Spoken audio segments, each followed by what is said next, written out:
क्या आपको थायराइड की बीमारी है? क्या आप इसके लिए गोलियां ले रहे हैं? गोली लेने के बावजूद आपके मन में एक शंका और डर सा रहता है कि कहीं थायराइड की बीमारी के वजह से मैं गर्भ ना धारण कर पाऊं और मैं कभी मां ना बन पाऊं। क्या ये थायराइड की बीमारी मुझे बांझपन यानी इनफर्टिलिटी की ओर तो नहीं लेके जाएगी? अगर आपके मन में ऐसे सारे सवाल हैं तो प्लीज़ घबराइए नहीं।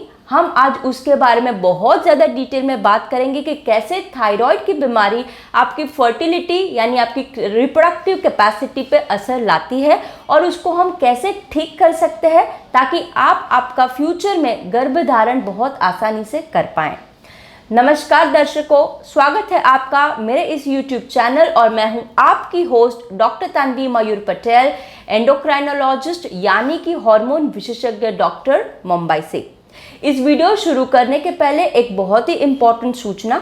अगर आपको आज का इस वीडियो अंग्रेजी भाषा में देखना है तो ऊपर आई बटन पे और नीचे डिस्क्रिप्शन बॉक्स में एक लिंक है। अगर आप उस लिंक पे क्लिक करेंगे तो इस वीडियो को आप अंग्रेजी भाषा में पाएंगे। If you want to watch this video in English language, then on the I button and in the description box there is a link. You can click on that link and this video will be played in English language for you. तो thyroid और infertility and fertility का जो सवाल है ये हर एक औरतों के दिमाग में रहता है। देखिए 12% लोगों को अपनी ज़िंदगी में कभी ना कभी थायराइड की बीमारी होने की संभावना होती है और 2 से 4% औरतें जो रिप्रोडक्टिव एज ग्रुप में आती है, जो गर्भ धारण कर सकती है, उन औरतों को भी थायराइड की समस्या होती है। ये 2 से 4% का जो फिगर है ये काफ़ी बड़ा अमाउंट हो जाता है, खास करके हम बड़े पॉपुलेशन की बात करें। इसका मतलब ज़्यादा से ज़्यादा लोगों को थायराइड की बीमारी है और वो हर एक लोगों के मन में ये डर रहता है कि क्या ये बीमारी हमें बांझपन की तरफ तो नहीं लेके जाएगी। तो इसी के बारे में आज हम बहुत ज़्यादा डिटेल में बात करेंगे। तो चलिए शुरू करते हैं आज का ये टॉपिक। अब देखिए, थायराइड का जो हार्मोन है ये हमारे शरीर की हर एक गतिविधियों को कंट्रोल करता है और इसका एक बहुत ही इंपॉर्टेंट फंक्शन है रिप्रोडक्टिव फंक्शन, यानी कि ये आपकी फर्टिलिटी पे इसकी असर आती है। तो अगर आपके थायराइड में किसी कारणवश गड़बड़ है, चाहे वो हाइपोथायराइड हो जहाँ पे आपका थायराइड ज़रूरत से कम कार्य करे, या फिर हाइपरथायराइड हो जहाँ पे आपका थायराइड आपकी ज़रूरत से ज़्यादा कार्य करे, इन दोनों ही कंडीशन में थायराइड की सीधी असर आपकी फर्टिलिटी पे आती है और इसके वजह से आपको प्रेगनेंसी कंसीव करने में, गर्भ धारण करने में समस्याएं आ सकती है। कभी कभी ये अगर आपका थायराइड सही तरीके से कंट्रोल में नहीं होगा तो गर्भ धारण करने के बाद में भी, प्रेगनेंसी में भी उसके बहुत सारे कॉम्प्लिकेशंस आ सकते हैं। ये कॉम्प्लिकेशंस क्या क्या होते हैं, इसको हम कैसे कम कर सकते हैं और कैसे आप आपकी प्रेगनेंसी अच्छी तरीके से कंसीव करें और हेल्दी प्रेगनेंसी होए, उसी के बारे में हम आज डिटेल में जानेंगे। जब भी मरीज़ क्लिनिक में आते हैं तो उनका सबसे पहला सवाल यही होता है कि डॉक्टर साहब, मैंने ये सुना है कि थायराइड की समस्या के वजह से गर्भधारण नहीं होता। क्या ये सवाल सही है? इसका जवाब मुझे बताइए और प्लीज़ हमें गाइड कीजिए। इसके अलावा बहुत सारे इसके पहले वाले मेरे वीडियो में लोगों ने प्राइवेटली कमेंट सेक्शंस में ये सवाल पूछे हैं और औरतें लिखती है कि डॉक्टर साहब बहुत डर लगता है, खास करके छोटे शहरों में जहाँ पे सही तरीके का नॉलेज नहीं होता, औरतें बहुत ज़्यादा भयभीत होती है। तो प्लीज़ आप घबराइए नहीं। आपका सबसे पहला सवाल ही यही है कि क्या थायराइड की बीमारी में गर्भधारण करने में तकलीफ होगी? जवाब है, अगर आपका थायराइड सही तरीके से कार्य कर रहा है, सही तरीके से कंट्रोल में है और आपको थायराइड के अलावा और कोई ऐसी बीमारी नहीं है जो इनफर्टिलिटी में प्रॉब्लम ला सके, तो आपका थायराइड की वजह से ज़्यादा प्रॉब्लम नहीं आता। देखिए, थायराइड की बीमारी चाहे हाइपोथायराइड हो या हाइपरथायराइड हो, बहुत ही आसानी से कंट्रोल में आ जाती है और इसके वजह से आने वाली समस्याएं भी ऑटोमेटिकली सॉल्व हो जाती है। इनफैक्ट जब इनफर्टिलिटी यानी बांझपन के बहुत सारे रीज़न होते हैं, उनमें से एक रीज़न है थायराइड। इनफैक्ट हर एक रीज़न में से सबसे आसान और सबसे इजी तरीका है जो कंट्रोल करके हम बांझपन की शिकायत दूर करते हैं, वो है थायराइड। यानी इसका मतलब आप ये समझ लीजिए कि आपको कोई घबराने की ज़रूरत नहीं है। आप पॉजिटिव रहिए और आपका पूरा फोकस आपकी सही दवाइयाँ लेने में और आपके थायराइड को कंट्रोल करने में रखिए। अब मैं आशा करती हूँ आपका अगर थायराइड सही होगा तो आपको गर्भधारण करने में कोई भी दिक्कत नहीं आएगी। तो सबसे पहले हम ये समझते हैं कि अगर आपके शरीर में थायराइड की गड़बड़ है तो आपके मासिक धर्म में क्या गड़बड़ें आ सकती है जिसके वजह से आपका गर्भधारण में प्रॉब्लम आ सकता है। देखिए, थायराइड के साथ में मासिक धर्म के ऊपर मैंने एक खास अलग सा वीडियो बनाया है। अगर आपने उस वीडियो को नहीं देखा तो आप उस वीडियो को देख लीजिएगा, आपको बहुत ज़्यादा डिटेल में समझ में आएगा। यहाँ पे हम इनफर्टिलिटी और फर्टिलिटी के टॉपिक पे बात कर रहे हैं, तो आज का डिस्कशन भी वही टॉपिक के हिसाब से रहेगा। तो सबसे पहले अगर आपके थायराइड में इम्बैलेंस है तो आपको अमेनोरिया हो सकता है, जहाँ पे आपके मासिक धर्म अटक सकते हैं और बंद भी हो सकते हैं।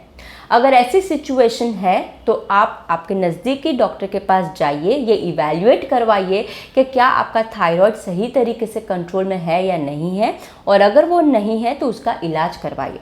साथ ही साथ आप ये भी देख लीजिए कि अमेनोरिया होने की कोई और भी संभावना तो नहीं है। ठीक है। दूसरा प्रॉब्लम होता है जब आपका थायराइड इम्बैलेंस में होता है, तब आपके ओव्यूलेशन में गड़बड़े आती है। क्या होता है ओव्यूलेशन?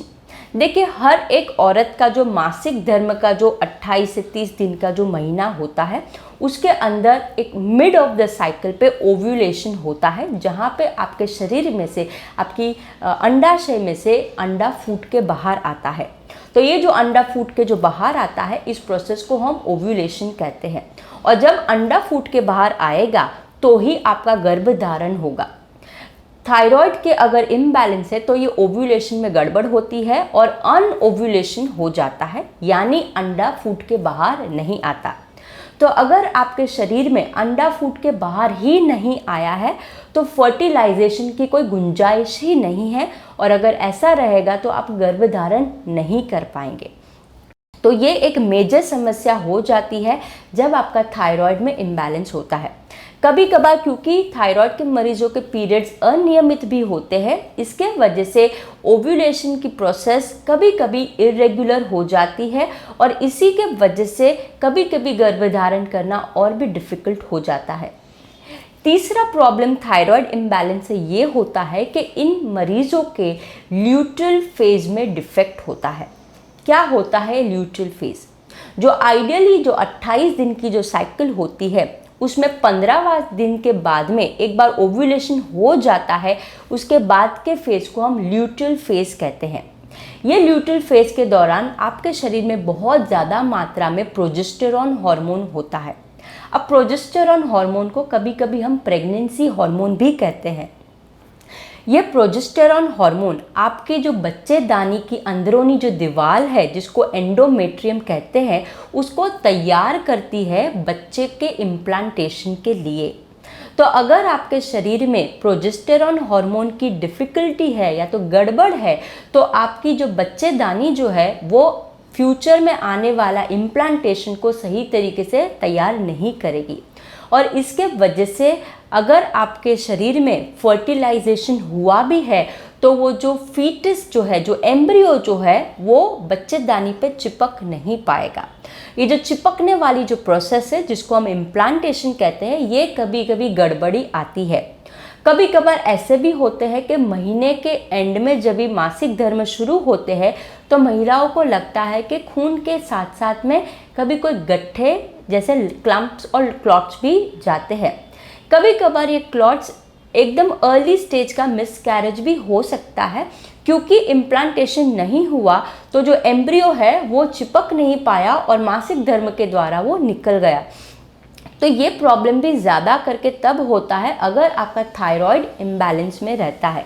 तो ये तीसरा मेजर रीज़न है क्यों थायराइड के मरीजों को प्रेगनेंसी ठहरने में डिफ़िकल्टी होती है। चौथा प्रॉब्लम ये होता है कि जब आपके थायराइड हार्मोन में गड़बड़ होती है तो इसके साथ साथ एक प्रोलैक्टिन वाला जो हार्मोन होता है उसमें भी गड़बड़ होती है। जब प्रोलैक्टिन हार्मोन में गड़बड़ होती है तभी भी आपके मासिक धर्म में अनियमित हो सकते हैं, तभी भी आपकी साइकिल अनओव्यूलेटरी हो सकती है। By the way, prolactin hormone क्या है, क्या कार्य करता है, ये बढ़ जाए तो आपके शरीर में क्या लक्षण आते हैं, उसके लिए मैंने एक खास अलग से पूरा सीरीज बनाई है। अगर आपको प्रोलैक्टिन हार्मोन की गड़बड़ आई है तो आप उस सीरीज को देख लीजिएगा, आपको बहुत ज़्यादा डिटेल में जानकारी मिल जाएगी। तो ये होगा चौथा कंडीशन जहाँ पे प्रोलैक्टिन हार्मोन की गड़बड़ आती है।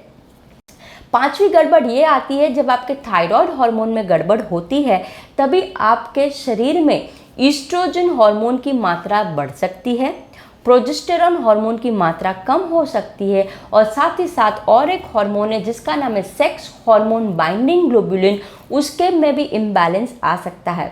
कभी कभी थायराइड हार्मोन के इम्बैलेंस की वजह से इंसुलिन वाले हार्मोन में भी गड़बड़ आती है, जो आपको गर्भ धारण करने में भी डिफ़िकल्टी लेके आ सकती है। तो ये आप ये भी चेक कीजिए कि थायराइड के अलावा आपको और कोई हार्मोनल प्रॉब्लम तो नहीं है, और अगर है तो उसको आप उस तरीके से ट्रीट कीजिएगा।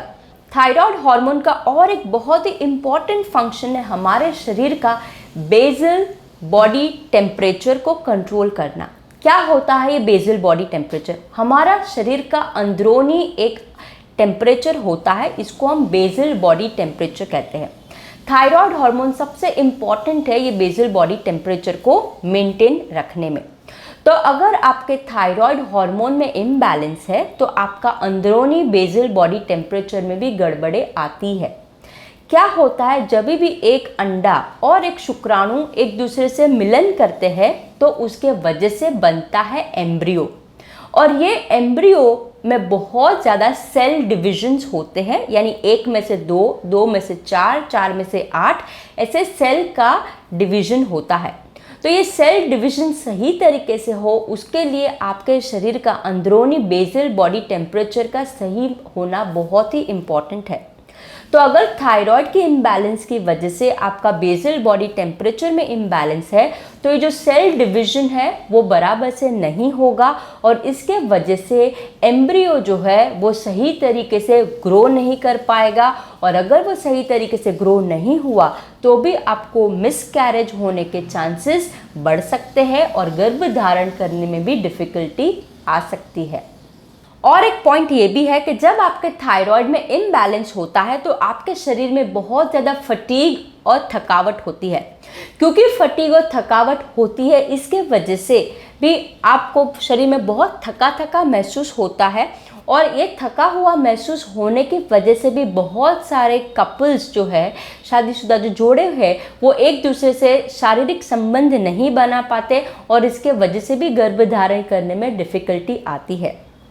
साथ ही साथ अगर आपके थायराइड में इम्बैलेंस है तो इसके वजह से कभी कभार आपके पीरियड बहुत ज़्यादा हैवी होते हैं और बहुत ज़्यादा खून बहता है, और इसके वजह से एनीमिया जैसी शिकायतें आती है, और वो एनीमिया के वजह से भी कभी कभी गर्भ धारण करने में डिफ़िकल्टी आ सकती है। और एक समस्या ये भी हो जाती है कि क्योंकि पीरियड इरेगुलर है, अनियमित चल रहे हैं, तो औरतों को अपने मासिक धर्म में बराबर से कैलकुलेशन नहीं समझ में आता, और इसी के वजह से अगर आपका शारीरिक संबंध उस सही वक्त पे फर्टाइल पीरियड पे नहीं होगा तो भी आपका कंसीव करने में प्रॉब्लम आ सकते हैं, प्रॉब्लम बढ़ सकते हैं। इसके वजह से भी आपको गर्भ धारण करने में डिफ़िकल्टी आ सकती है। तो ये तो हमने देखा औरतों के अंदर होने वाला प्रॉब्लम। अब हम ये देखते हैं कि मर्दों के अंदर क्या प्रॉब्लम आ सकता है। देखिए, जब भी एक शादीशुदा जोड़ा इनफर्टिलिटी की ट्रीटमेंट के लिए आता है तो ये हमें देखना बहुत ही ज़रूरी है कि मर्द में कोई प्रॉब्लम ना हो और औरतों के अंदर प्रॉब्लम ना हो। फर्टिलिटी कभी भी एक व्यक्ति का प्रॉब्लम नहीं है, बल्कि ये कपल और पारिवारिक प्रॉब्लम बन जाता है। तो अभी हम ये देखते हैं कि मर्दों के अंदर क्या प्रॉब्लम आते हैं। देखिए, ज़्यादा करके थायराइड की बीमारियां औरतों के अंदर होती है, लेकिन इसका मतलब ये नहीं है कि मर्दों में हाइपोथायराइड वाली बीमारी नहीं होती। बहुत सारे मर्दों में भी ये प्रॉब्लम आते हैं। तो अगर आपके केस में हाइपोथायराइड का प्रॉब्लम है तो इसके वजह से आपके शरीर में क्या दिक्कतें आ सकती है। सबसे पहला, आपका लिबिडो यानी काम करने की इच्छा, सेक्स करने की इच्छा कम हो सकती है, जिसको हम लो सेक्स ड्राइव भी कहते हैं। साथ ही साथ आपके शुक्राणु के क्वांटिटी और क्वालिटी दोनों पे इसकी विपरीत असर हो सकती है। बहुत सी बार आपके शुक्राणु है उसकी मोटिलिटी यानी हलन चलन करने की कैपेसिटी में भी डिफिकल्टी आ सकती है। कभी कभार जो शुक्राणु है वो थोड़े वीक और कमज़ोर होते हैं, जिसकी वजह से वो अंडे को फर्टिलाइज नहीं कर पाते। ये सभी प्रॉब्लम्स भी हो सकते हैं, जिसके वजह से एज ए कपल आपको कंसीव करने में डिफ़िकल्टी आ सकती है।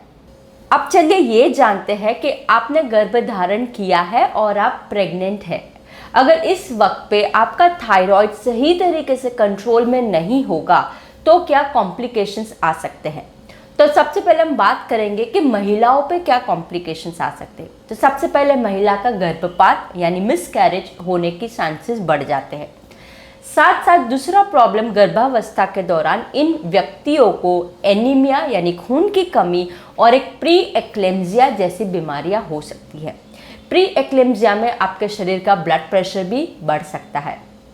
कभी कभी महिला को स्टिल बर्थ यानी बच्चा मृत ही जन्म देता है, यानी मरा हुआ बच्चा भी पैदा हो सकता है। अब हम ये जानते हैं कि बच्चे के ऊपर इसकी क्या आड़ असर आ सकती है।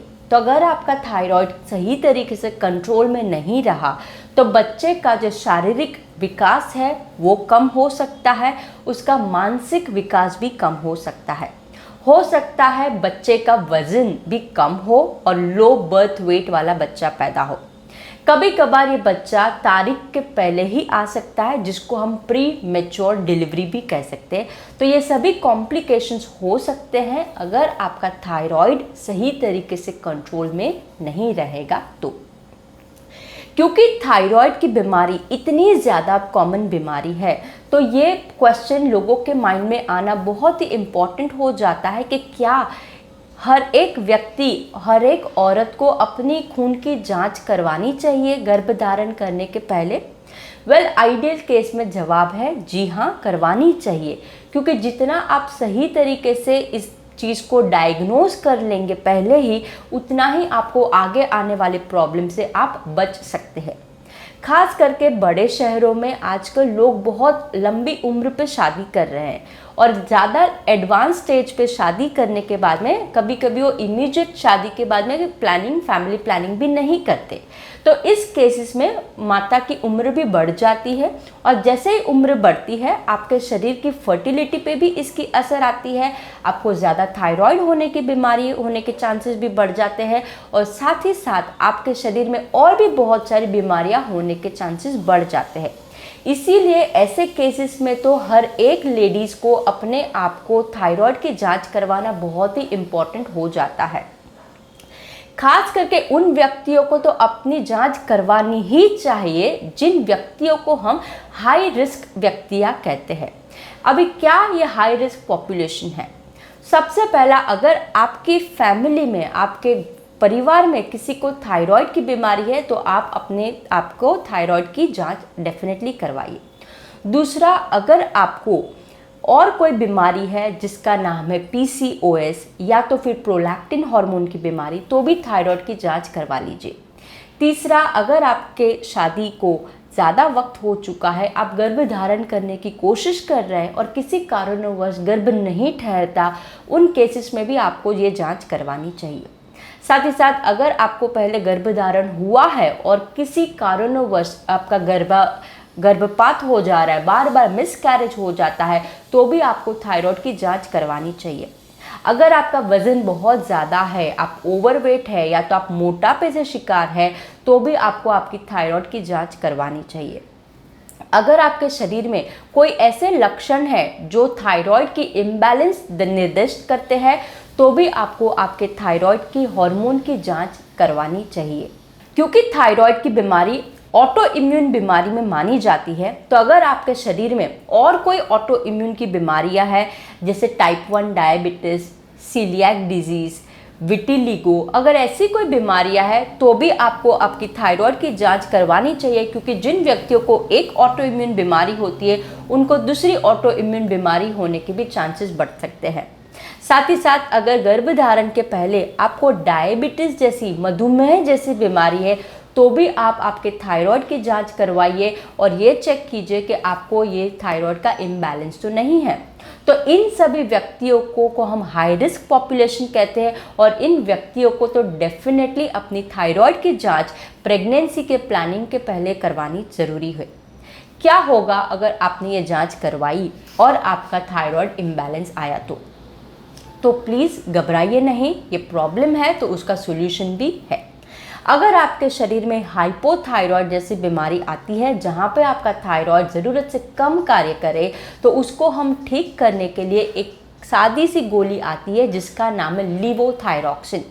तो आपके डॉक्टर आपको लिवोथायरॉक्सिन वाली गोली प्रिस्क्राइब कर सकते हैं और जैसे ही आप ये गोली लेते हैं आपका थायराइड सही रेंज में आ जाएगा। कितना आपका इम्बैलेंस हुआ है उस हिसाब से उसको बैलेंस में आने को भी टाइम लग सकता है। कभी कभार ये 2-3 महीने लग सकते हैं, कभी कभी ये 5-6 महीने भी लग सकते हैं। उस वक्त के दौरान आपका सही दवा का डोज भी सुनिश्चित होता है ताकि आपका थायराइड लेवल एकदम ऑप्टिमम रेंज में आए। साथ ही साथ ऐसे भी केसेस हमने देखे हैं कि जहाँ पे थायराइड का इम्बैलेंस आया है और मरीजों को जैसे ही हमने ये गोलियों की शुरुआत की है इमीडिएटली उनका गर्भधारण भी हो चुका है। लेकिन ये बात का खास ख्याल रखें कि ये जो लिवोथायरॉक्सिन वाली जो गोली है ये इनफर्टिलिटी यानी बांझपन की गोली नहीं है। ये गोली आपको तभी ही प्रिस्क्राइब की जाएगी अगर आपके शरीर में थायराइड हार्मोन की गड़बड़े है या तो फिर आपको सब क्लिनिकल हाइपोथायराइड प्रॉब्लम है। अगर आपके शरीर में थायराइड की समस्या नहीं है तो लिवोथायरॉक्सिन वाली गोली लेके आपको कोई ज़्यादा फ़ायदा नहीं होगा। तो ये डेफिनेटली आप आपके डॉक्टर से मिलिए, उनसे बात कीजिए, स्वतः ही ये गोली का सेवन ना कीजिए क्योंकि ये हार्मोन की गोली है, ये आपके शरीर पे और भी आड़ असर लेके आ सकती है। अब हम ये देख लेते हैं कि अगर आपको थायराइड की बीमारी पहले से है और आप गर्भधारण करना चाह रहे हैं तो आपको किन किन बातों का खास ख्याल रखना चाहिए। तो सबसे पहले आपको आपके डॉक्टर के पास मुलाकात करनी चाहिए और उनको आप बताइए कि आप गर्भधारण करने की प्रयास कर रहे हैं और आप प्रेगनेंसी प्लान कर रहे हैं। ये बहुत ही इम्पॉर्टेंट स्टेप है। बहुत से खास करके भारत में बहुत सारे लोग एक जनरल प्रैक्टिशनर डॉक्टर के पास भी अपनी ट्रीटमेंट थायराइड की करवाते हैं। कभी कभार अगर आपको लग रहा है कि आपका केस सही तरीके से मैनेज नहीं हो रहा है तो उन केसेस में आप थायराइड स्पेशलिस्ट डॉक्टर जैसे एंडोक्रिनोलॉजिस्ट डॉक्टर्स हैं उनकी भी सहायता ले सकते हैं। आप गायनेकोलॉजिस्ट जो लेडीज़ के डॉक्टर माने जाते हैं उनकी भी आप हेल्प ले सकते हैं। तो ये सबसे पहला और इम्पॉर्टेंट पॉइंट है। क्योंकि आपने डॉक्टर से बताया है कि आप ये गर्भधारण करने की कोशिश कर रहे हैं, आपके डॉक्टर सबसे पहले आपकी खून की जांच करवाएंगे, ये चेक करेंगे कि आपका थायराइड सही तरीके से कंट्रोल में है या नहीं है। अगर आपका थायराइड कंट्रोल में नहीं है तो उस हिसाब से वो आपकी सही तरीके से ट्रीटमेंट भी चेंज करेंगे। तो ये सबसे पहला इम्पॉर्टेंट पॉइंट है। आपको आपके डॉक्टर को कुछ महीने पहले ही इन्फॉर्म करना है कि आप एक प्लानिंग कर रहे हैं। ये इसीलिए इम्पॉर्टेंट होता है क्योंकि कभी कभार ऐसे भी होते हैं कि मरीज़ गोली ले रहे हैं, सालों साल एक ही गोली ले रहे हैं और गर्भधारण नहीं हो रहा और फिर रोते रहते हैं कि ये प्रॉब्लम थायराइड की वजह से।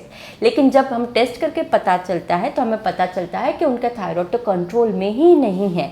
और इसीलिए ये सभी आपके केस में ना हो और आप ज़्यादा दुखी ना हो, इसी के लिए आपको सबसे पहले आपके डॉक्टर के पास जाइए। आप ये देख लीजिए कि आपका थायराइड ऑप्टिमम रेंज में है या नहीं है।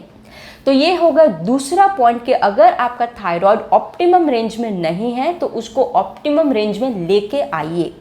क्या होता है ऑप्टिमम रेंज? देखिए, जब आप खून की जांच करवाते हैं तो आपके जो रिपोर्ट आते हैं तो वो रिपोर्ट का जो रेफरेंस रेंज है उसको हम नॉर्मल रेफरेंस रेंज कहते हैं। थायराइड का जो TSH का जो ब्लड टेस्ट होता है उसका रेफरेंस रेट 0.5 to 4.5 MIU पर लीटर होता है। ये रेफरेंस रेंज को हम नॉर्मल रेफरेंस रेंज कहते हैं। ज़रूरी नहीं है कि आपका लेवल अगर 4 या 4.25 तक आया है तो ये ऑप्टिमम रेंज में हो। ये नॉर्मल रेफरेंस रेंज है लेकिन ये ऑप्टिमम रेंज नहीं है। तो ऑप्टिमम रेंज क्या है? ऑप्टिमम रेंज TSH का 2.5 तक माना जाता है, क्योंकि जब आपका लेवल इतने पे रहता है तो आपको गर्भधारण करना इजी हो जाता है, आपका गर्भपात यानी मिसकैरेज होने की संभावना भी कम हो जाती है। तो ये आपका ऑप्टिमम रेंज होना चाहिए। अगर आपका TSH ऑप्टिमम रेंज में नहीं है तो उसको ऑप्टिमम रेंज में लेके आइए। आप आपके डॉक्टर के साथ में बात कीजिए, आपके डॉक्टर आपकी दवाइयाँ मॉडिफाई करेंगे। ऐसे बहुत से बार केसेस होते हैं कि लोग सोचते हैं कि हम थायराइड की वजह से गर्भधारण नहीं कर पाते, और जब भी हम ब्लड टेस्ट कराते हैं तो उनका TSH 5, 6, 7 रहता है। ऑफ कोर्स आपका गर्भधारण नहीं होगा क्योंकि आपका TSH ऑप्टिमम रेंज में नहीं है।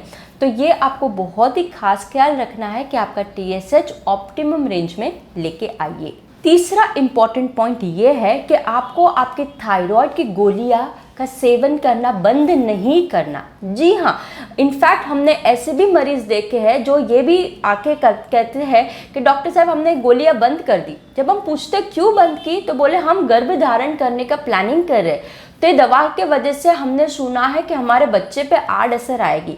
तो ये सभी अंधविश्वास और मिथ के वजह से वो गोलियां बंद कर देते हैं और इसी के वजह से गर्भधारण नहीं होता। और फिर कल को यही लोग बाहर जाके कहते हैं कि थायराइड की बीमारी हो तो गर्भधारण करना डिफिकल्टी है, जबकि आपने आपकी सही एडवाइस नहीं फॉलो की है। प्रॉब्लम थायराइड में नहीं है, प्रॉब्लम आपने सही एडवाइस नहीं फॉलो की उसमें है। तो आपको आपकी गोलियों का सेवन करना बंद नहीं करना है।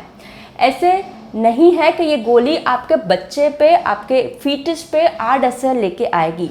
इनफैक्ट अगर आपका थायराइड सही तरीके से कंट्रोल में नहीं है तो आपके बच्चे, आने वाले बच्चे पे इसकी आड़ असर आती है। और क्या कॉम्प्लिकेशंस होते हैं मैंने जस्ट अभी बताया कि बच्चे का शारीरिक मानसिक विकास में प्रॉब्लम हो सकता है, बच्चा कमज़ोर पैदा हो सकता है, बच्चा तारीख के पहले प्री मैच्योर भी पैदा हो सकता है।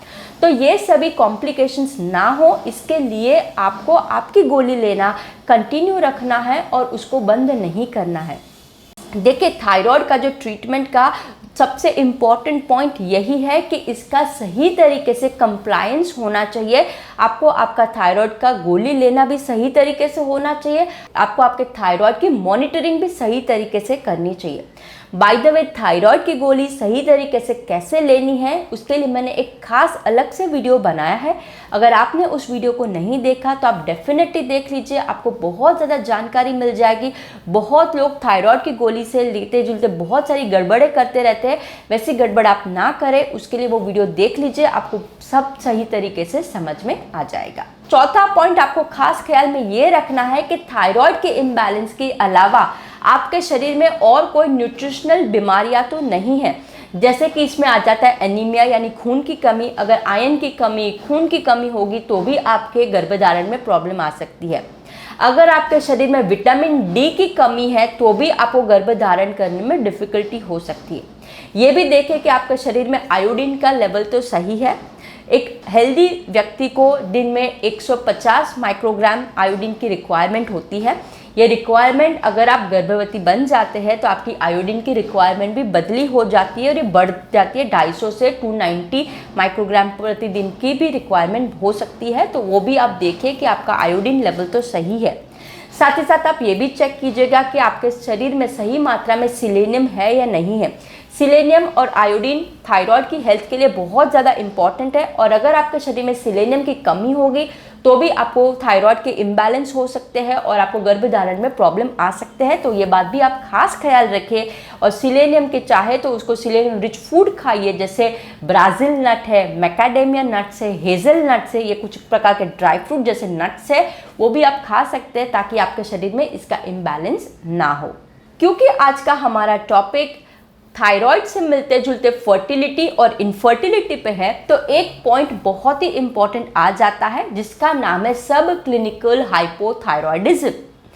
बाय द वे, सब क्लिनिकल हाइपोथायरॉयडिज्म क्या है, क्यों होता है, आपको क्या करना चाहिए, उसके लिए मैं एक खास अलग वीडियो बनाऊंगी, आप उस वीडियो को भी देख लीजिएगा।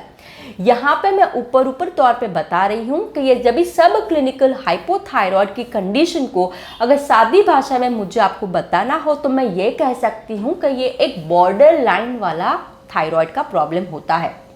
बहुत से बार बहुत व्यक्तियों को सिम्टम्स यानी लक्षण हो सकते हैं, किसी किसी व्यक्तियों को लक्षण नहीं होते हैं। सब क्लिनिकल हाइपोथायरॉयड को ट्रीट करना या नहीं करना ये अपने आप में एक मेडिकल दुनिया में एक कंट्रोवर्शियल टॉपिक और सब्जेक्ट माना जाता है। लेकिन बहुत से ऐसे रिसर्च और स्टडीज़ में पाया गया है कि अगर महिला सब क्लिनिकल हाइपोथायरॉयड से शिकायत रखती है और अगर उनको गर्भधारण करने में डिफ़िकल्टी होती है तो उन केसेस में जब भी हम लीवोथायरॉक्सिन वाली गोलियों का प्रिस्क्रिप्शन देते हैं तो ये महिलाएं काफ़ी अच्छा रिस्पॉन्ड भी करती है, उनके रिपोर्ट्स भी अच्छे आते हैं और उनका गर्भधारण भी अच्छे से हो जाता है। तो ये सब क्लिनिकल हाइपोथायरॉयड की समस्या अगर आपको है या नहीं है वो आपके ब्लड टेस्ट के बाद में ही पता चलेगा। तो अगर आपको है तो आप आपके डॉक्टर के पास जाइए और उनसे डिस्कस कीजिए कि क्या आपके केस में दवाई लेना उचित रहेगा या नहीं रहेगा। दूसरा एक इम्पॉर्टेंट पॉइंट आ जाता है, वो है ऑटो इम्यूनिटी।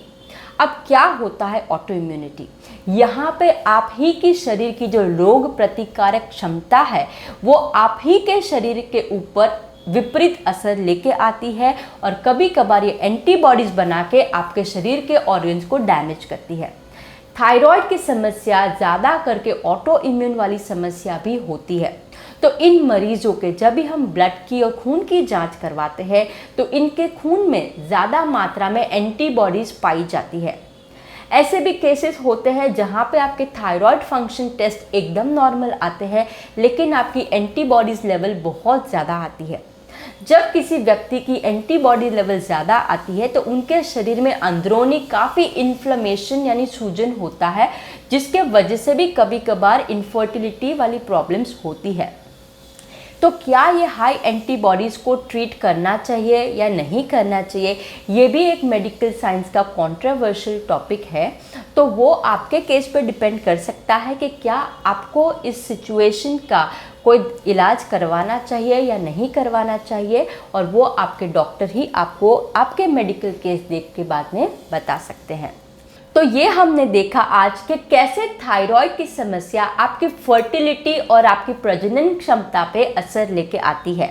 देखिए, जैसे कि शुरुआत में मैंने बताया, थायराइड का प्रॉब्लम बहुत कॉमन प्रॉब्लम है, ठीक है। इसका इलाज भी बहुत आसान है और इसका इलाज करने के बाद में बहुत व्यक्तियों को गर्भधारण हो जाता है।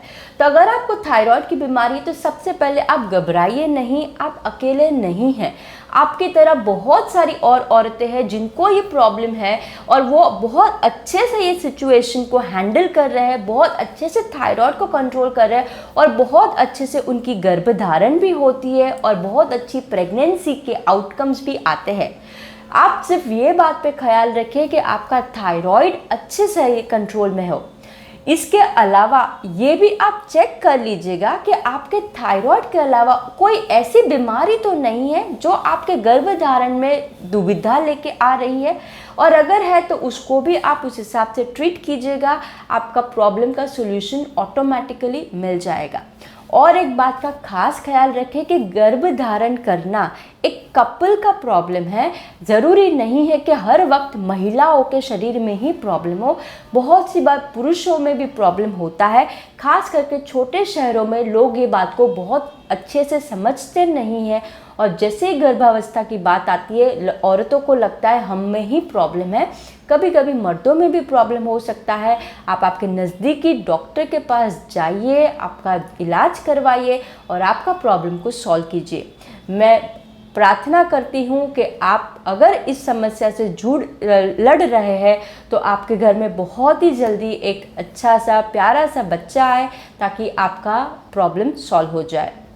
अगर आपको आज के इस वीडियो के द्वारा कुछ अच्छी जानकारी हासिल हुई हो तो लाइक बटन पे ज़रूर क्लिक कीजिएगा। अगर आपने मेरे इस चैनल को अब तक सब्सक्राइब नहीं किया तो प्लीज़ सब्सक्राइब कीजिए। आपको ज़्यादा से ज़्यादा हॉर्मोन्स रिलेटेड जानकारी मिलती रहेगी।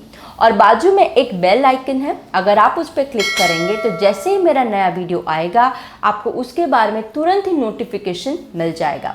और हाँ, अगर आपको आपके शरीर से और थायराइड से मिलते जुलते कोई सवाल है तो नीचे कमेंट बॉक्स में ज़रूर लिखिए। मैं हर एक कमेंट को कोशिश करती हूँ जल्द से जल्द पढूँ, जल्द से जल्द उसका जवाब दूँ और आपकी प्रॉब्लम को कहीं ना कहीं सॉल्व करने में हेल्प करूँ। अगली बार हम वापस मिलेंगे कोई एक नया इंटरेस्टिंग टॉपिक के साथ में। तब तक धन्यवाद, नमस्ते।